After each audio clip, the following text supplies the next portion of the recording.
ফরিদপুর জেলার মধ্যে সর্ববৃহৎ এটা হচ্ছে পশু হাট। এখানে কিন্তু ছাগল, গরু এগুলো হচ্ছে কেনা বিক্রয় করা হয়। ব্যাপারীরা এই ছাগল এবং খাসি কিনে তারা চলে যাচ্ছে। আসসালামু আলাইকুম, সকলে কেমন আছেন? আশা করি সবাই ভালো আছেন। আজকের ভিডিওতে আপনাদেরকে দেখাবো আমাদের ফরিদপুর জেলার মধ্যে দ্বিতীয়তম গরু ছাগলের হাট। সেটাই মূলত আজকের এই ভিডিওতে দেখাবো। আমি আমার পরীক্ষা শেষ করে বাড়িতে চলে আসলাম, তারপরে মনে করলাম যে আপনাদেরকে আজকে একটি ইন্টারেস্টিং ভিডিও দেখান যাক, কারণ আমাদের গ্রামেই কিন্তু রয়েছে ফরিদপুর জেলার মধ্যে দ্বিতীয়তম অবস্থান করছে গরু ছাগলের হাট।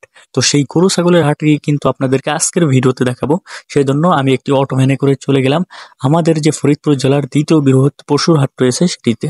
তো ওইখানে চলে গেলাম, যাওয়ার পরে দেখলাম প্রচুর পরিমাণে কিন্তু গরু আসছে এবং অতিরিক্ত কিন্তু গরম পড়েছে। তো সেইখানে গিয়ে আমি একটু ঘোরাঘুরি করলাম, দেখাদেখি করলাম। প্রচুর পরিমাণে কিন্তু পশু এবং গরু ছাগল উঠেছে। সেটা কিন্তু সম্পূর্ণ পশুর হাটটি কিন্তু আপনাদেরকে দেখাতে পারি নাই, কারণ আমার একটি জরুরি কাজ পড়ে যাওয়ার কারণে, ব্যস্ততার কারণে কিন্তু দেখাতে পারি নাই। তো লাস্টে দেখাতে পারলাম এগুলো হচ্ছে ব্যাপারীরা কিন্তু ছাগল বরকি কিনে নিয়ে তারা তাদের মতো চলে যাচ্ছে। তো পরবর্তী ভিডিওতে কিন্তু আপনাদেরকে পুরোপুরি হাটটি দেখানোর চেষ্টা করব। তো আজকের ভিডিওটি এই পর্যন্তই। আসসালামু আলাইকুম রহমতুল্লাহ।